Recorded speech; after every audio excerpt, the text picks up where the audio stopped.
Hello guys, welcome to my channel. இன்றைக்கி நம்ம சேனலில் எதை பற்றி பார்க்க போகிறோன்னா, ஒரு டேஸ்டியான கடலைக்கறி எப்படி செய்யணும் அப்படிங்கிறத பற்றி தான் இந்த வீடியோவில் பார்க்க போகிறோம்.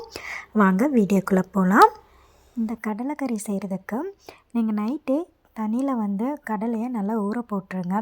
மார்னிங் அது நல்லா தண்ணியில் நல்லா ஊறி இருக்கும். இந்த கடலைக்கறி செய்கிறதுக்கு பெரிய வெங்காயம் 2 எடுத்துக்கோங்க, தக்காளி பழுத்ததாக 3 எடுத்துக்கோங்க, உருளைக்கிழங்கு 2 எடுத்துக்கோங்க, இஞ்சி பூண்டு அரைச்ச பேஸ்ட் எடுத்துக்கோங்க, மல்லித்தலை, அப்புறம் தேங்காய் அரை மூடி எடுத்துக்கோங்க. பெரிய வெங்காயம் கட் பண்ணும்போது நமக்கு கண் எரியாமல் இருக்கணும் அப்படின்னா நான் சொல்லக்கூடிய இந்த டிப்ஸை ஃபாலோ பண்ணுங்கள். பெரிய வெங்காயத்தை தோல் உளித்ததுக்கப்புறமா அதை ஒரு 4 பீஸாக கட் பண்ணி ஃப்ரீசருக்குள்ளே ஒரு 10 to 15 மினிட்ஸ் வச்சிங்க அப்படின்னா நம்ம வெங்காயத்தை கட் பண்ணும்போது நம்ம கண் எரியாமல் ஈஸியாக கட் பண்ண முடியும். இந்த டிப்ஸை ஃபாலோ பண்ணி பாருங்கள். தக்காளி ஒரு தக்காளியை சின்ன சின்ன பீஸாக கட் பண்ணி எடுத்து வச்சுக்கோங்க. மீதி 2 தக்காளியை நம்ம தேங்காய் கூட போட்டு அரைச்சி எடுத்து வச்சுக்கலாம். தேங்காவை சின்ன சின்ன துண்டாக கட் பண்ணி மிக்ஸி ஜாரில் போட்டு அரைச்சி எடுத்துக்கோங்க. அது கூட அந்த 2 தக்காளியும் போட்டு நல்ல பேஸ்ட்டாக அரைச்சி எடுத்துக்கோங்க. இந்த மாதிரி சமையலுக்கு தேவையான எல்லாத்தையும் நம்ம ஃபர்ஸ்டே ப்ரிப்பேர் பண்ணி வச்சிட்டோம் அப்படின்னா சமையல் செய்யும்போது நமக்கு ஈஸியாக இருக்கும்.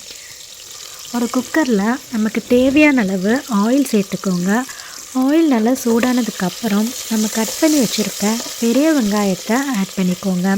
பெரிய வெங்காயம் நல்லா ப்ரௌனிஷ் கலர் ஆகிற வரைக்கும் நல்லா வதக்கணும். நான் வீடியோவில் காட்டுற மாதிரி நல்லா வதக்கி எடுத்துக்கோங்க. இந்த மாதிரி நல்லா ப்ரௌனிஷ் கலர் ஆனதுக்கப்புறமா நம்ம கட் பண்ணி வச்சுருக்க தக்காளியை ஆட் பண்ணிக்கலாம். தக்காளியை ஆட் பண்ணி அதோட ரா ஸ்மெல் போகிற வரைக்கும் நல்லா வதக்கி எடுத்துக்கோங்க. நல்லா வதங்கினதுக்கப்புறமா நம்ம இஞ்சி பூண்டு பேஸ்ட் அரைச்சி வச்சுருக்கோம் இல்லையா, அதை ஒரு 3 ஸ்பூன் நம்ம ஆட் பண்ணிக்கலாம். இதை ஆட் பண்ணி எல்லாத்தையுமே நல்லா வதக்கி ஒரு 5 நிமிஷம் நல்லா வதங்கினதுக்கப்புறமா நமக்கு தேவையான அளவு மிளகாய்த்தூள் ஆட் பண்ணிக்கலாம். நான் 1.5 ஸ்பூன் மிளகாய்த்தூள் ஆட் பண்ணியிருக்கேன். உங்களுக்கு காரம் அதிகமாக வேணும் அப்படின்னா நீங்கள் உங்கள் காரத்துக்கு ஏற்ப ஆட் பண்ணிக்கலாம். அதுக்கப்புறமா மல்லித்தூள் ஒரு 2 ஸ்பூன் ஆட் பண்ணியிருக்கேன். இந்த மாதிரி நல்லா ஆட் பண்ணி நல்லா வதங்கினதுக்கப்புறம் அது கூட பட்டை கிராம் தூள் ஒரு 1/2 ஸ்பூன் ஆட் பண்ணியிருக்கேன். இதெல்லாம் நல்லா ஆட் பண்ணி நல்லா வதங்கினதுக்கப்புறமா நம்ம க்ளீன் பண்ணி வச்சுருக்க கடலையை ஆட் பண்ணிக்கோங்க. அதையும் நல்லா மிக்ஸ் பண்ணி அது கூட நம்ம கட் பண்ணி வச்சுருக்க உருளைக்கிழங்கையும் ஆட் பண்ணிக்கோங்க. இது எல்லாமே நல்லா மிக்ஸ் பண்ணி விட்டதுக்கப்புறம் நம்ம மல்லித்தலையையும் ஆட் பண்ணிக்கலாம். இதையும் ஆட் பண்ணிக்கோங்க.